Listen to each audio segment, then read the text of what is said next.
Hello दोस्तों, कैसे हो दोस्तों।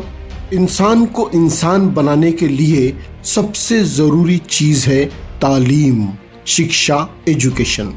और ये एजुकेशन देकर अपने विद्यार्थियों को इंसान बनाने का जिम्मा होता है शिक्षकों पर। अगर आप शिक्षक हो तो प्राउड फील कीजिए, क्योंकि रब ने आपको इंसान बनाने के लिए चुना है। दोस्तों, समाज में रहते हुए हर इंसान को सामाजिक दायित्व भी निभाने होते हैं। उसी तरह विद्यार्थियों को चार दीवारी के भीतर शिक्षा देने के अलावा हर शिक्षक को अपना सामाजिक दायित्व भी निभाना होता है। और इस बात को समझने वाले शिक्षक यकीनन काबिले तारीफ है। और इन्हीं शिक्षकों की श्रेणी में आते हैं चंद्रपुर जिले के वो अध्यापक जिन्होंने ओबीसी जनगणना की मांग को लेकर समाज जन जागृति का अनोखा अंदाज अपनाया है। ये है समाज सेवा के दौड़ में अव्वल रहने वाले भवानजी भाई चौहान जूनियर कॉलेज के अध्यापक, मराठा सेवा संघ के जिला सचिव अनिल आनंदराव ढाके।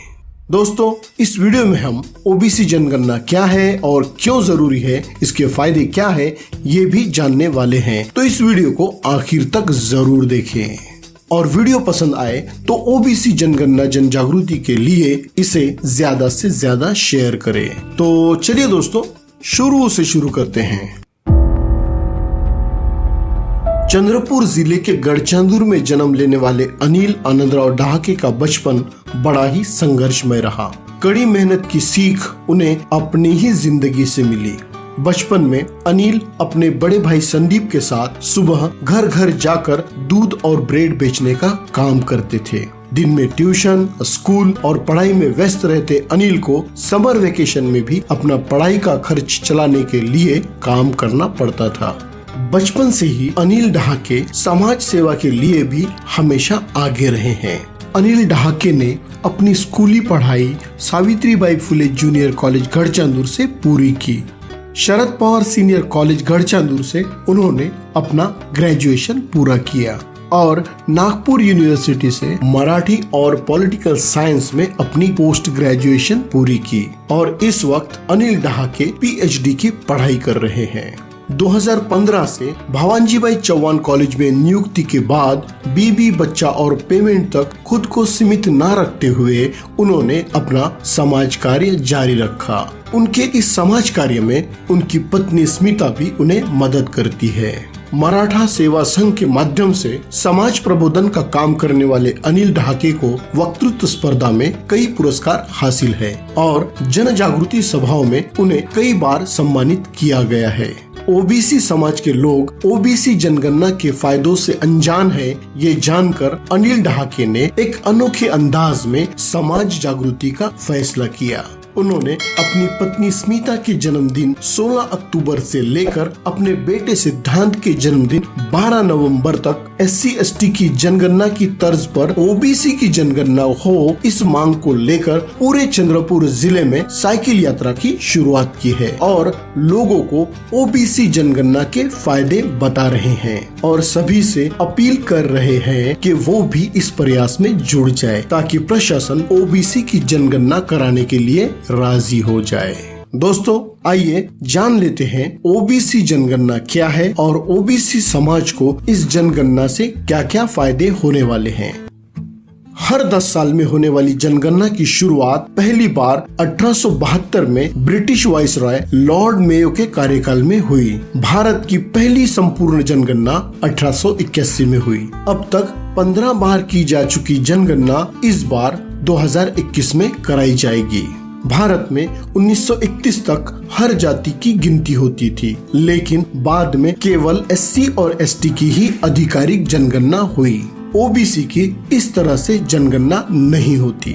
आज ओबीसी की जनगणना की बात आती है तो 1931 की जनगणना रिपोर्ट का ही हवाला दिया जाता है। इस रिपोर्ट के हिसाब से ओबीसी की जनसंख्या 52% है, लेकिन सरकार ओबीसी को केवल 27% सहूलियत आरक्षण और बजट में वित्त उपलब्धि कराती है। अगर SC और ST को उनकी जनसंख्या के अनुसार आरक्षण मिलता है तो फिर यही बात OBC पर लागू क्यों नहीं होती? आज अगर आप सरकार से पूछेंगे कि देश में कितनी गाय या भैंस या घोड़े, गधे या ऊंट है, तो सरकार आपको इसकी संख्या बता सकती है, लेकिन OBC की जनसंख्या कितनी है इसके ताजे आंकड़े सरकार के पास नहीं है।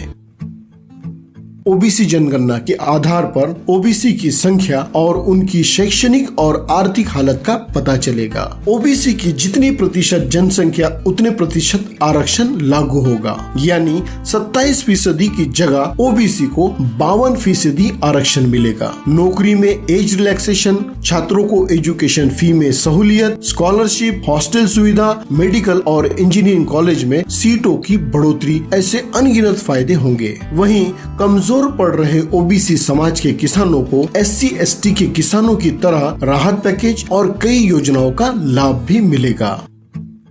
कई राज्यों में सरकार बनाने में OBC वर्ग महत्वपूर्ण भूमिका निभाता है। राजनीति के धुरंधर इस समाज को अपने से अलग दिखाना नहीं चाहते। शायद इसीलिए OBC के आंकड़े छुपाए जा रहे हैं। जिस दिन OBC समाज को अपने अस्तित्व का एहसास होगा, उस दिन यकीनन एक बेहतर भारत का निर्माण होगा। और इसी बात को बखूबी समझने वाले अनिल ढाके ने OBC जन जागृति के लिए साइकिल यात्रा का आयोजन किया है, ताकि अपने समाज के लोगों में जागृति की जा सके और इस मुहिम को तेज किया जा सके। इस साइकिल यात्रा में 16 अक्टूबर से 12 अक्टूबर तक अनिल ढाके लगभग 1500 किलोमीटर का रास्ता तय करने वाले हैं। दोस्तों, अनिल ढाके के साथ मराठा सेवा संघ के समाज सेवा करने वाले लोगों की जबरदस्त टोली है।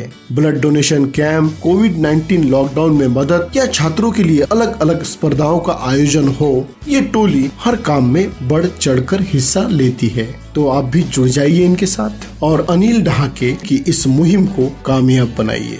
अपने सामाजिक दायित्व को बखूबी निभाने वाले, समाज जन जागृति के लिए जद्दोजहद करने वाले, बच्चों को पढ़ाने के अलावा स्पर्धा परीक्षाओं का मार्गदर्शन देकर उनका भविष्य संवारने वाले सुपर गुरु अनिल ढाके को दिल से सलाम। दोस्तों, आपको ये इंस्पिरेशनल बायोग्राफी कैसी लगी कमेंट्स में जरूर बताएं और साथ ही साथ ज़हीर वॉइस को लाइक और सब्सक्राइब करें, ताकि आने वाली हर पॉजिटिव बायोग्राफी आप तक पहुंचती रहे। अपना और अपने परिवार का ख्याल रखिए। Have a nice day.